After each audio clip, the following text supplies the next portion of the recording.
like one secret trick about how to be rock solid? That there's no rules.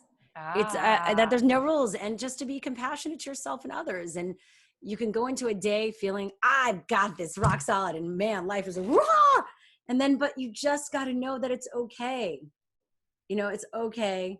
Tomorrow's another day. And just because of this old craziness that happened today, it doesn't change who you are.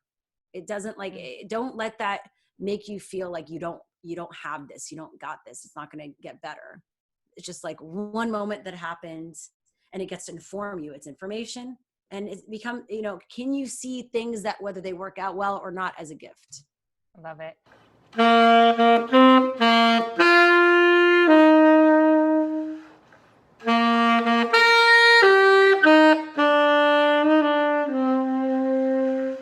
Yay. Dun, dun, dun, dun. So welcome to Rock Solid with Crystal Fambrini, that's me, where we talk about breaking through expectations, identifying what expectations are, getting grounded so we can live our most rock solid life, whatever that means for you, because it's different for each one of us. And today on the show, this is my second video podcast. It's also available on Spotify and Apple Podcasts as audio.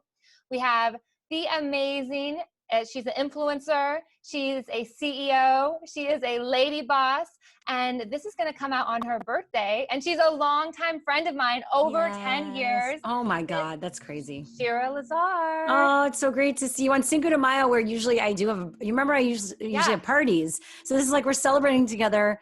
But it also shows how like my life has changed so much, because I used to have these like really crazy birthdays, which I love. I love bringing people together. But as I continued doing them as I got older, it felt like I was working hard to like celebrate my birthday instead of just enjoying it and simplifying it. So I'm kind of enjoying it in all its simplicity right now. Like I made my drink. I love it. Cheers to you. I appreciate you. I know you're drinking some water. Water. But hey, it's your birthday week. Exactly. And I'm keeping it simple tomorrow. Like I only decided today what I was doing. Basically, I'm doing some Zoom. You are. You think you're No. I'm doing a Zoom with my family, a Zoom with my Montreal girlfriends, because like, I do appreciate them more and more as I get older. And I felt like it would be nice to see them on my birthday, because we don't get together enough. We got together during this whole quarantine on one of my other friends' birthdays. And then, which you're invited to. Ooh, what is We're going to be going to do a little social distance hang, just some ladies at the beach. Oh, I'm totally Sunset. going to come. Yeah. And you're in the area. So, but it goes back to, and I know I was not to just jump right into this, but I was talking to my housemate about this. I love to say housemate instead of roommate, but, I call my boyfriend my partner, because I think I feel like normal. But housemate, it's more like I like to share, being like I'm in a house. I'm in my, just because I'm in my, now I'm turning 37 and I'm living with someone. It's a house. So I feel like a bit upgraded. I love that. No, because when you turn 30, it was all about like, I should live by myself. I'm in my 30s. And then when you get a couple years into your 30s, you're like, wait, I love being around people. I get it. But for me, we could get into that. It's a mixture of things, but I did tell him what I realized is, in even just celebrating this birthday, and obviously it's different because we can't go anywhere, but in how I feel like I don't need to do a whole bash anymore. It's like, it became more stressful than something I was enjoying. And then also I realized like, I'm really only bringing my girlfriends together. Like those are the people I really care about. I love the guy friends I have, but like, I don't really need, like, I really care about my girlfriends right now. They're my ride or dies. Like, they're the people that I want to celebrate this day with, versus like having my guy friends who I maybe get drunk with or meet at big conventions or conferences. Now, for people that are listening that don't know, I've been to a lot of your birthday parties, and all of a sudden one year you decided to go. Every year there were like house parties at really nice. I mean, I have like 10 years of photos of this. Oh my God, this is amazing. I have like a house party in like Highland Park area that we went to, where we were like in someone's backyard. No, I think that was where I lived in Los Feliz. Yeah. I was in Los Feliz, and yeah. And that was like a normal birthday party. And then you had a party in Santa Monica. Oh no, then I went to your birthday parties in Hollywood, where you had the What's Trending building, and you would have like parties.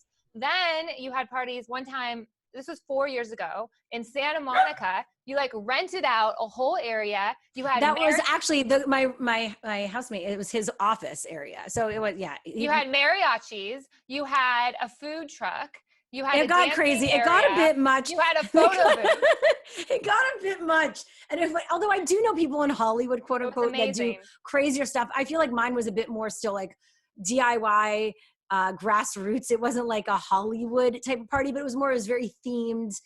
And you remember the one at the mattress company, Casper, their house in West Hollywood? That was crazy. We woke up in the morning and people were like passed out outside. I lost my phone. So that went down. So like, and then I would say the last party I had, which was 2 years ago, because remember, I also would do my birthday Cinco de Mayo with my ex-boyfriend at the time, boyfriend at the time. And he was born May 5th. I was May 6th. So there was like a reason to bring everyone together. And 2 years ago, we had our last hurrah, but obviously then we broke up the following March. So we didn't get to celebrate another birthday together in that way. And I remember that party, I started realizing how I was more stressed out than enjoying it.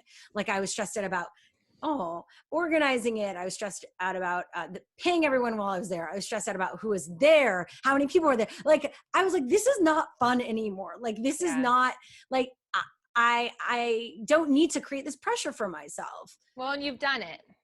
I've done it. So I think it was a change, a transition that was happening in like my awareness of what I needed. And I was like, I don't regret any of those other parties. Man, those were fun. And guess what? When I do have my next partner and we have a house, like I definitely am going to be one of those that has a great backyard party. Like I love hosting people, but in that way, it felt like I was inviting everyone just to fill it up versus like people I really cared about. Yeah, no, whenever you start to go down, and then you had such big, well, I think part of it is you would have your birthday on Cinco de Mayo. Yeah, I know. Added a lot of pressure. And that's fun. Yeah, and listen, like I love bringing people together, but I think there's a way to do it that's like, oh, this needs to be like perfect or ideal, and then it could be whatever it is. And I was moving into this other stuff. I have a quick question for you. We're going to jump into it, and I want you to take a second to think about it, or maybe you have been thinking about it. But you're turning 37. I know, and I'm honest about it. No, it's great. So hold on. So whatever birthday year that this is that you're into, what is the number one goal? And I'm not saying work, but like personal, what do you want to really truly achieve about yourself this year? For me, right away going into this birthday, and definitely coming from more of a clean slate relationship-wise specifically, I do believe I'm going into a space of truth for myself versus holding back or hiding parts of me. Mm-hmm. And in that, really acknowledging who I actually am and in that valuing myself and my self-worth versus saying, well, if I share this specifically as it relates to some things on a personal, intimate level, what will they think? Will I be rejected? All this stuff. And I've definitely come to a turning point in that in quarantine as it relates to that. So I think that moving into the new year, it's just like a totally awakening. So you say of sorts. You want to show the real you. Is that what you're saying? It's more that I think there's been certain things personally that I've been very uncomfortable with.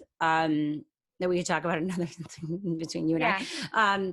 And I was a bit in denial of, and I think that as it relates to my relationships, I blamed whether it be the people I was dating or maybe family history or those types of traumas on the reason why maybe certain relationships weren't working. I wasn't getting what I want. I wasn't clear.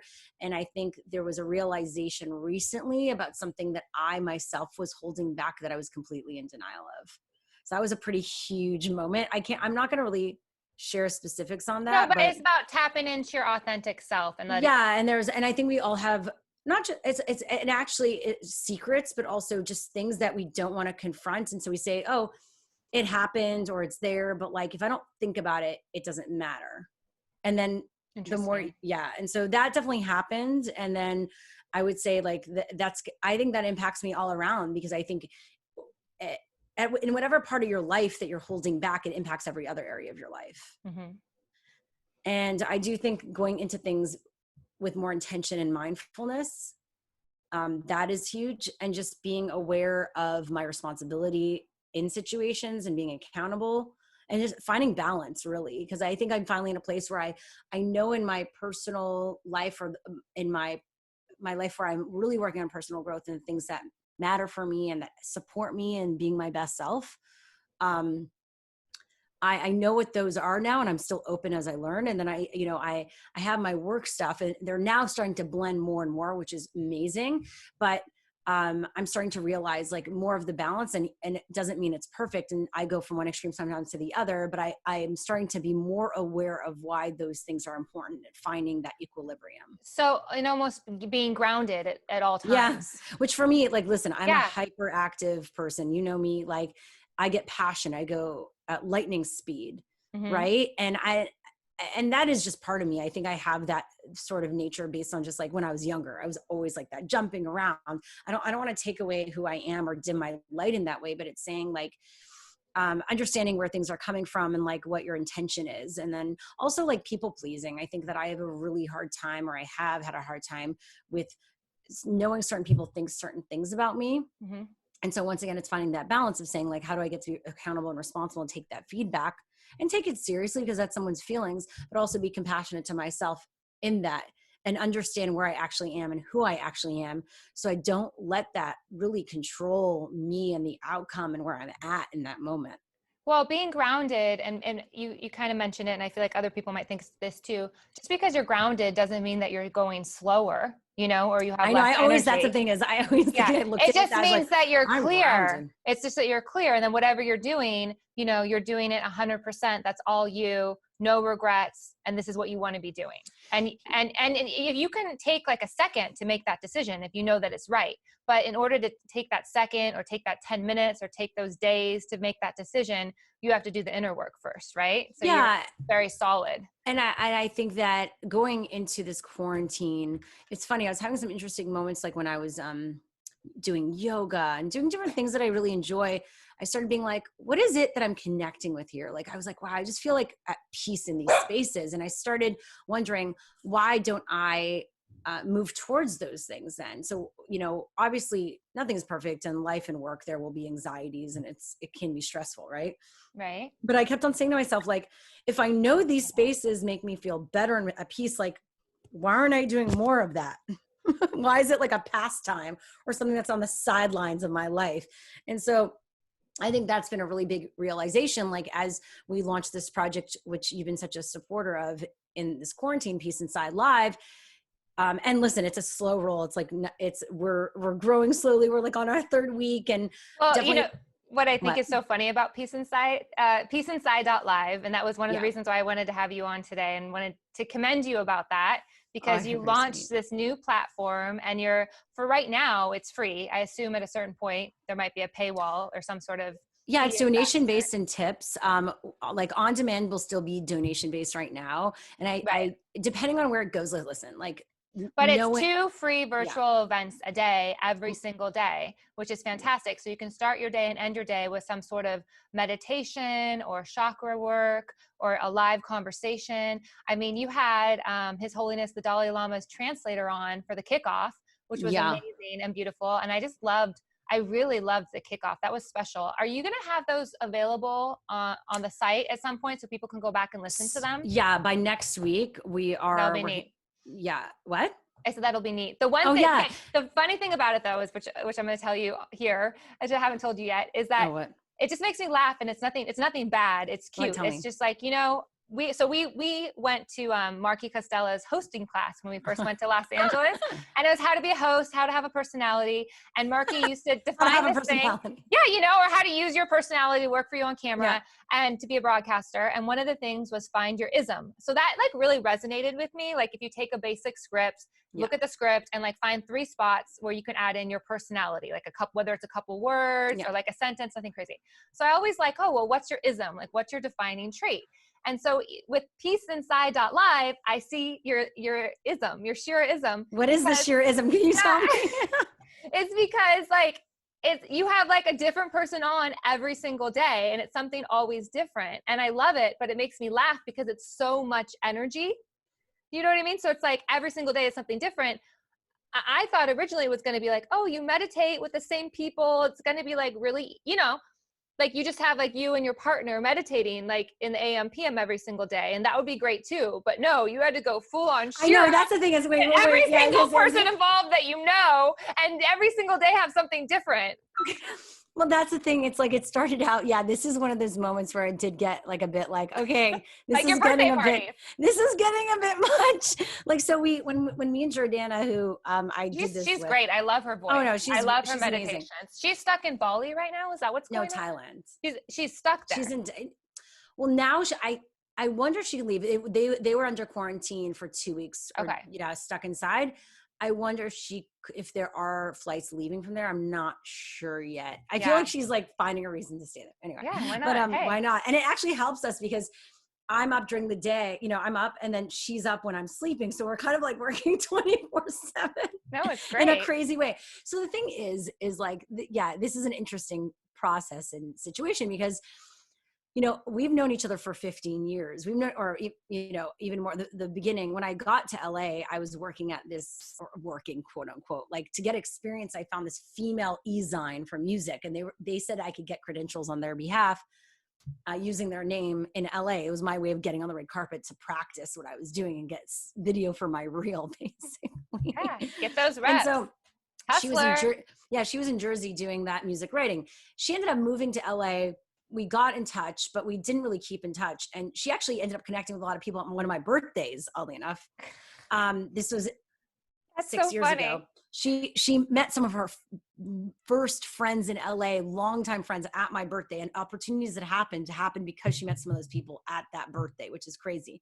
That's why I do love bringing people together. But we hadn't seen each other in a few years. She was an ad agency executive producer, blah, blah, blah. She ended up starting to do her own like kind of personal growth, teacher training, yoga, meditation. And I remember 2 years ago, I saw a post that she had started this 180 retreats, which was like retreats in the Himalayas. Oh, I saw that. All these pictures. And that was at a time where I was doing my own inner work. And also a big thing for me was I've always wanted to travel more, but I felt like I'd kept on pushing it off. And I was like, no, it's not about the bucket list anymore. Like life is now. I'm doing the bucket list here now. So I was just in that mode where I saw that I had the money at the time, and I go, this is amazing. Like, where was this? And she goes, to the Himalayas. I go, when's your next trip? She goes, it just so happens we're announcing a trip to go to Everest Base Camp next week. So I was like the first to sign up. Week. Yeah. So I know your dog. I was so annoying. Hold on one second. Sunny, he's so bad. Hold on. Sorry. Yeah. You come here. He does this. He's quiet all day. And then when I ignore him, he does this. And I'm not editing this out. He's very needy. And I've walked him several miles. It's like. Maybe hold him. Okay, come here, baby. No, he wants to play is what's happening. Come here. He's an old dog. He's not a young dog. I know. He hasn't gotten more tired. He's turning 8 June 1st. Come here. Do you want a treat? Oh my God. You want a treat? Maybe he's antsy like all of us in quarantine. No, he walks 5 miles a day. What is wrong? Come on. I gave him a bath today. Okay, hold on. You're hilarious. He's so annoying. You're like, I'm going to have to edit this. No, I'm not going to edit it. Oh, but he's like playing hide and seek with me right now. Oh my God, this is hilarious. I mean, am I supposed to be mean to? Okay, fine. Okay, go ahead. Sorry. So I signed up for this Everest Base Camp trip, not even researching. Like I'm the type that I don't even research. I'm like, sounds good. I'm going. It's next year. It was a year. It was October. I'm listening. You should give him a snack. It was October of 2018. I'm like, oh, this is happening April of 2019, whatever. So I ended up going on this trip, and through doing this trip, I got to know Jordana and a new phase of her life, and in this space. And so we started getting closer again. And then, of course, during the trip, a 10-day trek in the Himalayas, which is like the most mind-blowing personal and physical adventure experience once in a lifetime. Yeah, you can imagine, so cool. And that it pushes every sort of limitation you have. We obviously got much closer, and we started having more conversations about co-creation and doing stuff and how to support each other. And so out of that, we created this like weekly mind shift video series, which I decided to play around with on my Instagram TV, IGTV. And then while we were in quarantine, and it was obvious to us, I think, at every point that we just were getting exciting each other about our projects. You know what I mean? Like when one person ones up each other, like, oh, what about this? And I'm like, oh my God, this sounds so amazing. And so like, we were always wanting to like go there with each other. And so in quarantine, you know, she had a trip that was canceled that she was supposed to go to Everest Base Camp again this year. Obviously it was canceled.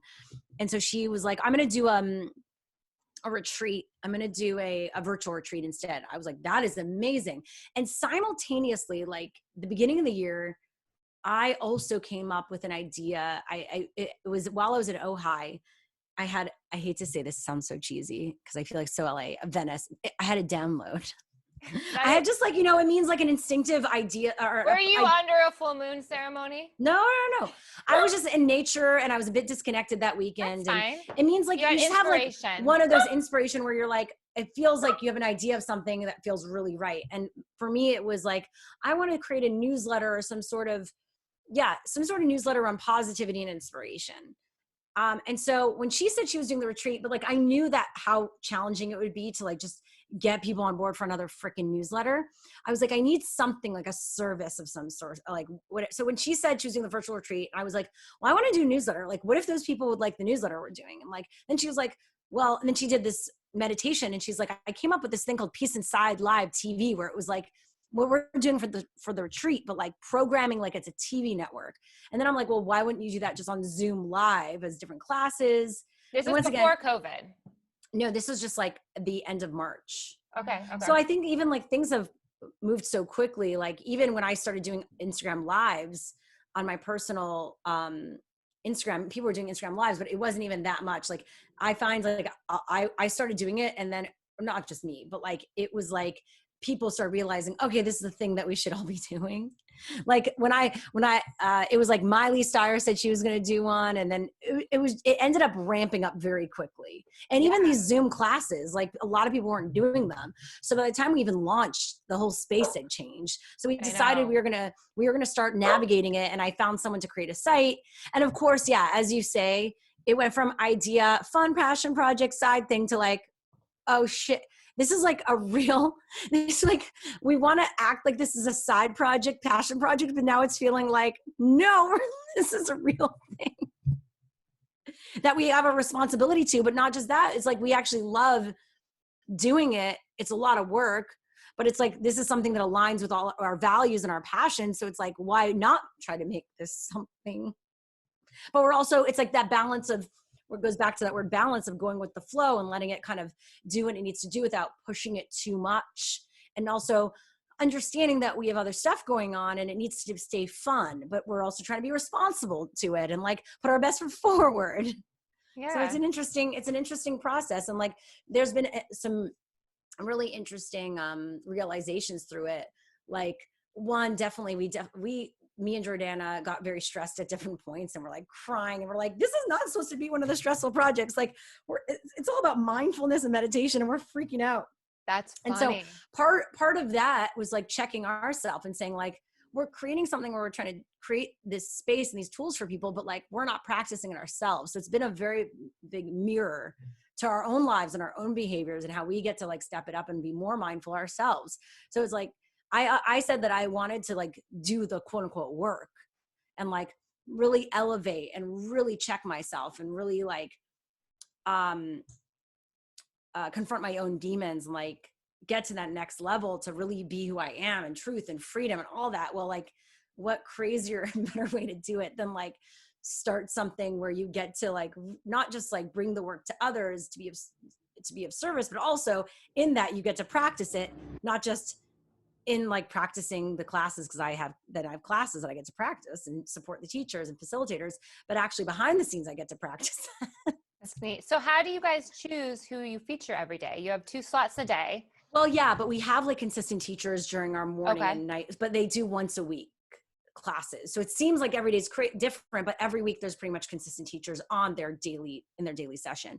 So I think it's a mixture, but definitely Jordana oversees that side, the facilitator side, because she's a facilitator herself. She's a sound healer, coach, and a facilitator. So she has been overseeing that side of things. And of course, because I've been in this space and I'm fan and enthusiast. I know a lot of people in the space. So a lot of times I'll kind of reach out and then connect them, and she'll organize the schedule of that. So what is like one thing you want to do that you guys haven't done yet? Or what are some things on your wish list that you'd like to do with PeaceInside.Live? Well, definitely we're trying to figure out on demand, which seems simple, but I mean, this is all basically being done with my resource, with my barely any money that I have, by the way. Oh, that's why I'm living in a room in someone else's house. But I'm putting whatever I have that I have to this right now, because I believe in it and I care about it. And it's so awesome to see people gaining whatever they can from it. It makes it worthwhile. But even all this stuff, everyone's like on demand. I was like, can we be clear? It's me and like a web guy making this. And so everyone's like, where's the on demand? I'm like, we're getting to it. So we've been trying to figure that out and best way to do it, because we do want to allow for donations, but we don't want it to be a subscription where people just need to pay just this, because we want to make it accessible while respecting the fact that, like, in order for this to be sustainable, we need to get paid. But we're in a growth adoption period, so we realize that we need to build credibility and trust with people. So it's that balance too. So I mean, I think for us, it's just like about we want to get this out to as many people as possible. I think our dream is to be able to get enough community and the donations, or say we get to a place where there's enough community where we can like maybe raise a bit of money and then do more content and get it even out to more people. Like we have my idea is to always have free morning and night sessions and our conversations. But then if we want more flex content or flex out, times for people live, you'll have to probably pay for that. So what is PeaceInside.Live, just for people that are listening to this? Yeah, it's a platform community. Really, it's a community. I hate to say the word platform because that's so like buzzwordy, but we feature 2 live Zoom classes a day, as you mentioned, morning and night. Most of them are 8:30 a.m. Pacific or 9:30 a.m. Pacific. And then night times are typically 6:30 p.m. Pacific. On Sundays, we do our conversations at 5:30 p.m. So just go to the site for our classes, PeaceInside.Live. And then we have workshops on the weekend. And then there are classes around mindfulness, meditation, and movement with facilitators from around the world. And of course, we're encouraging interactivity, shares, feedback, versus, it's a different experience than you going on a Calm app, for instance, or a Headspace. Of course, that's, customized for you. It's on demand. It's available for when you want it in your own space. But during this time specifically, I think when we are all craving community and also connection, I think that these tools are so powerful that it's important to also be able to work with facilitators so you can get that real-time feedback and an understanding of what these tools mean to you. When you're doing breath work, it's very powerful work. We don't take that lightly. We know the responsibility and the serious responses that it could get. I mean, in healing a ton of things, including trauma. So we want to make sure we're creating safe spaces for individuals to practice these different things and modalities, basically. But once again, like that sounds like it can be intimidating to some people. A lot of our things are very accessible. I say things, a lot of our sessions or classes, and these tools are very accessible. They're not just for people that are, are accustomed to doing all of this. They're not just for advanced. My mom and my dad are practicing meditation for the first time in their life. So it's which is so crazy. So we try to make it as non-intimidating and accessible as possible in that way as well. PeaceInside.Live. I love the name. It makes sense. It's peace inside your heart, peace inside your mind, peace inside your spirit, but then also inside your home, because it's in your space. Yeah, we're all at home right now. Yeah. And it's live, which I think is great. I didn't really understand the impact of how neat a live experience, a virtual live experience is until you do it. There's just something special about that. And a lot of people say, that energy is captured in the recording. So when you play it back, you can still tap into that. That's so cool to know. I mean, it's a different experience than live. we understand that there's a lot of people around the but world. I think it's neat to like be there and think, wow, there's hundreds of people at home all doing the same thing that I'm doing right this second. It's just kind of mind blowing how we can all be connected yet. So when you get kind of down during this time, I have my moments. It's not too bad, but I have my moments where I live by myself and I have my dog who sometimes annoys me, but I love these virtual experiences because you have a community that you can access twice a day. So that can keep you going. Exactly. And I think morning and night is great because you start your day off with this and you end your day. And so it's like a nice, what's it called? Bookend to everything, to your life. My boyfriend, who's a doctor, an ER doctor, and they say, if you're a doctor, if you're in a high stress job, that it's really good to do meditation. And they actually like list that, but he never listened to it. And so when he came to Venice, he did meditation for the first time a couple years ago at an event that you threw with, Murray was there playing the piano, and he walked away and when he walked in, you guys saged him. Remember you put the sage all around him? And and people walk onto the stage and he was like, oh, okay. And then he was listening to music and then he walked out and he's like, am I really high right now? And I'm like, what are you talking about? He's like, wow. wasn't everyone smoking weed? Wasn't that weed they were putting all around? Oh my God, that's hilarious. I'm like, no, they were saging you, or they're cleaning your energy. And he lives in Texas and he's like, I have never heard of this before. He's like, but I like it. He's like, that's awesome. I want to do more of it. But I just thought that was so funny. Sometimes people that are so close to you aren't. Oh, trust me, my ex, I mean, he was aware of it through me. It doesn't mean he wanted to practice any of these things, but that's okay. It's neither here nor there. Like, it's his prerogative. Like, that's his life. For me, it's just like about creating the spaces and like attracting the people that will come, but then also putting ourselves in spaces where they might not have known about this stuff. And I do think it will be intriguing, and the right people who are curious about it will be curious about it. But it's that mixture of like just trusting that the right people will come to it while also putting yourself forward and your best foot forward. So it's, once again, I keep like the word of this podcast is balance. It is that fine balance between those two things. But once again, it started out as something fun and a fun idea. It's definitely something we're looking to pursue and just do the best we can with it, whatever that means, and see where it goes. We don't want to force things, but we also see the value in it and like our own passions around it. We're like, this is awesome. Like, who wouldn't want to do all this stuff forever, all the time? Like, it's so much fun and awesome. So I think we have a lot of fun ideas. I want to ask you, switching, I have two other things I want to talk to you about. What? One thing is, you are considered an influencer, one of like the original influencers on social media, right? Would you say that? I would say that. I mean, I feel like I can't call myself that. I know, but people call you that. People call you that. I don't know. No, I like it. I like it. It's a good response. So how do you think the influencer world is going to be changing? What is it going to look like, the new normal for influencers? Well, I know there's a lot of talk because because a lot has changed, Yeah. I mean, there was a lot of influencers that were getting a lot around travel and, brand. I mean, in the end, a lot of the budgets had to be, cut down, or even just totally all of them fell apart because the money wasn't there for marketing, and let alone influencer marketing, which has always been one of those spaces that is questionable because of the ROI.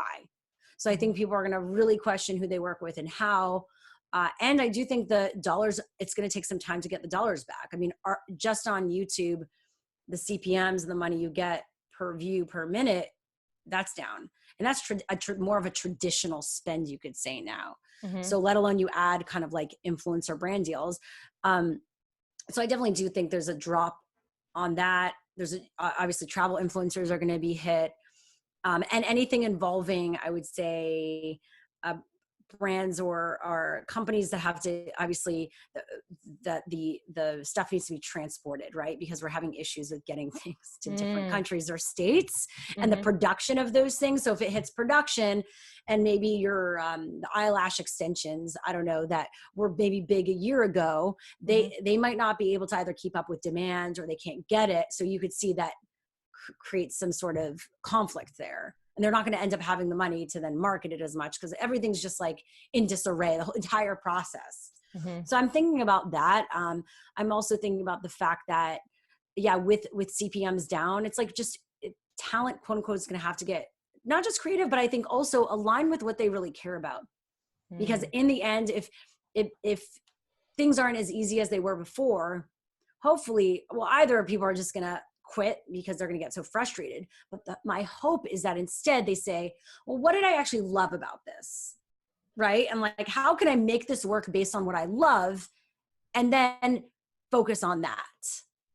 Right? Rather than just doing like all the pay to plays. Yeah. And then they're going to realign. My hope is that they'll realign with why they got started, what they actually love, what are their passions, and then use this time to like realign and put the things out there that they really care about. And then like, I do believe when you put that stuff out that you really care about, then you'll attract the right advertisers and the right monetization activities or opportunities.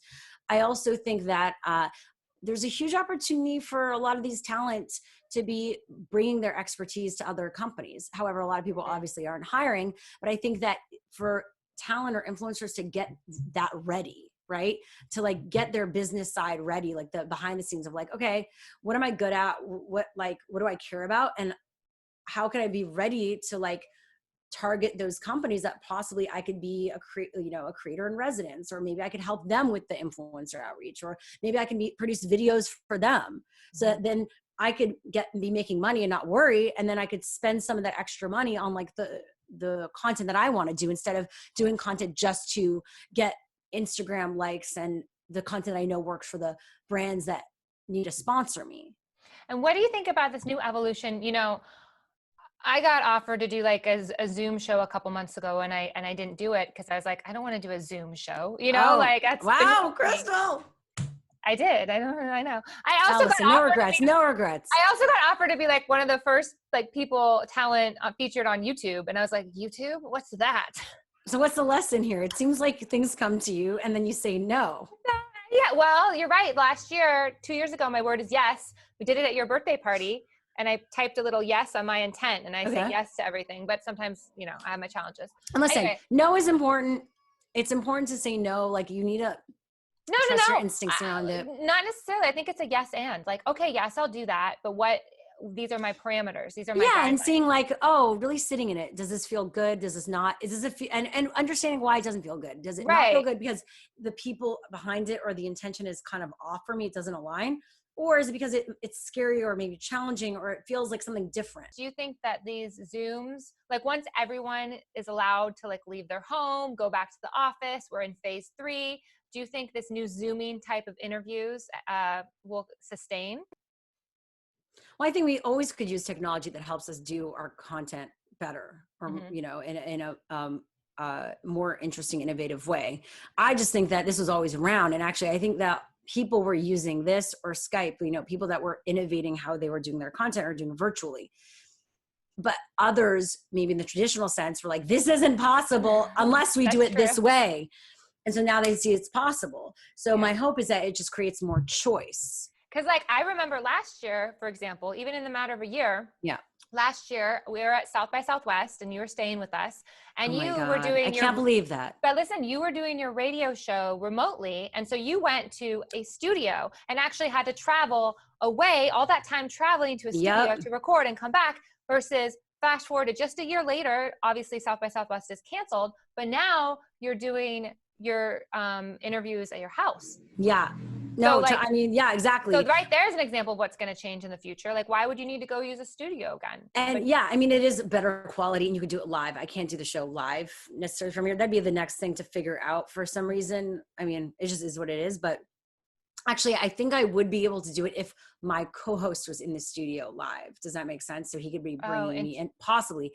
In the end is that it took circumstances to force us to innovate because people thought in the past there was no option. But isn't it amazing how we find options when we're forced to? So sometimes I wish we could have that mentality all the time, right? And so finding solutions instead of finding ways that something can't work. I love that. And it's kind of sucks that we have to wait until it's the extreme or we're fucked or shit hits the fan to figure out those options. And I also think that, you know, it's great if you're an influencer, but since COVID-19 happened and everyone was inside, everyone flocked to doing live streams, right? So many people. And I was laughing and I actually enjoyed it because I would click on and majority of people had like 10 to 20 people, 3 people, 4 people, but these are people that would have been scared or embarrassed to do it before. And now they were using their voice. And I thought that was really neat. I was like, good for you to do that live stream. Cause it takes some, you know, some guts to do that. Because who knows who's going to click on? Maybe your crush is going to click on it. Exactly. Maybe your boss is going to click on it. You don't know, you know, but you're being open. Sometimes, you know, and it does suck. Like sometimes when you put out a piece of content, you're like, this should do better. But then sometimes even with me, or most of the time, I need to check myself, tell myself, why am I doing this? Am I doing it for my own ego? Mm-hmm. And for this attention, or am I doing it because I have something to say? And I think it's constantly about checking yourself around those things. And it is challenging. It is really hard when our society and the market and community around this is kind of like looking at those things. Mm-hmm. It's about figuring out really like how I hate saying the balance for you, because if you're going to be just driven by that, it sucks. And so many times, even I've had pictures of videos that I really was proud of, or like I love personally, but they didn't do as well. And I'm even always caught in between, like, should I keep that up or not? And like, even recently, sometimes I just kept it up because I was like, that represents something special to me and what I want to share with others. Mm-hmm. So, and whoever that impacted, you also think about it. Like if you're thinking about impact, like, and your intention behind it and to be of service, then one person should be enough, mm-hmm. you know, because one person is huge. That's one person. Obviously would love more, but like it starts with one. If you're always gonna be looking for more, then are you doing it for the right reasons? Like how do you balance that out? Yeah. And then, you know, the other thing I want to talk to you about. Yeah. What? Is dating. Being single? Oh my dating God, I knew during quarantine. Well, I had to, because I'm so obsessed with dating. I consider myself, you know, Patty Stanger is a good friend of mine, the millionaire matchmaker. And she's like, Crystal, she always is trying to enroll me to be a matchmaker. And it's because, I'm not saying I'll do that, but I just love talking about dating. Me. I'm so single right now. I have like 3 people I could matchmake you with, but they're in different states. And so that really won't work at this time. I want available people. So like I still do love my ex.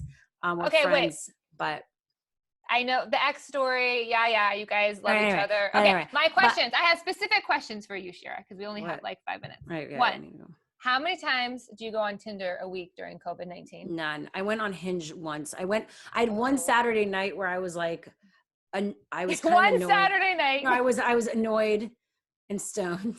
And you're like, I'll swipe it. Because I never downloaded any apps ever. Oh, okay. So I downloaded Hinge, and then I tried to get, I actually have access to Raya, so I probably should do that. And then there wasn't Tinder, but I just did anyway. So I did have fun with it. I was like, oh, it was fun. But what is Hinge? Is Hinge? I haven't done Hinge before. It's another app. It's just another. Is it just swipe left, swipe right? No, it's not that. It's actually you need to. And no. But you have to both like each other's picture, like heart. It's right, and then you get matched. Thing. Yeah. So so you matched with a couple people, and then did you? I mean, I talked to them briefly, and then I got no. Oh, so it's just like, hey, how are you? Just because I kind of went into it more just for fun to see, but I wasn't ready to like connect in that way with them, and I was also kind of I was seeing someone that didn't want a relationship, but okay. So my next question. Still like, I don't feel like connecting with other people. Okay. So. Now I'm fully my quarantine relationship, even though it was a relationship, has ended. So I'm officially. Why did that end? I have a story for you. Okay. So you were telling me about your quarantine experience, about the dating, and I said something, and it wasn't about you, but it was just in general, just this thought, like, you know, because I've been noticing a lot of my friends are starting to do quarantine with these guys that they were just like side dating. I've heard this. Yeah. But I was just thinking like, gosh, you know, when quarantine's over, that's going to be done. But girls think, I know, that's the sad part. So, that is right when I got off the phone with you, one of my friends, a guy friend, called me who I hadn't spoken to in a couple months. And I was like, oh my God, how are you? And he's like, oh, well, I have this girl, we're quarantined together. She's cooking me meals every single day. We're working out, all this. And I say to him, typical girl response, I say, I am so happy for you that you're in a relationship. He goes, and then he's like, He goes, no, this isn't the real world, Crystal. This is just during Safer at Home. As soon as Safer at Home is over, I'm out of here. This is just for right now. This is where, and I was like, I knew it. So many of our girlfriends, we have to warn them. And if you're listening right now and you decided honestly, I'll be real. Like, be careful. I agree. I think that it is really hard. And we could all say, you know, we all want to be those chill girls or women that are like, no, but I'm one of those, like, I feel like I obviously have a very thoughtful, serious, intentional side to me, but then a part of me also is like, I want to be that chill person who can be super present and like, it is what it is, and we'll see where it goes. And then ultimately I'm like, but I want to know. And then I want it to be like, I want it to, I want to feel like I can rely. It's reliable. But like, even my whatever quarantine hang out, like we weren't living together at all. Right. No, it wasn't about you, but but I was saying that, I was saying that even with that, it was this idea that we were going to be exclusive during quarantine because just of like the nature of things. Right. And then it creates a false sense of security depending on who likes someone the more, or, you know, if two people are on the same page where you're like, we both don't want relationships, but this makes sense, but $1 million, like there's one person that falls for that person, or doesn't even fall, but says like in their head, you're like, I can be in a relationship with this person. And also it happens a lot of times to be the woman because it's just like, you know, sex and intimacy are just different.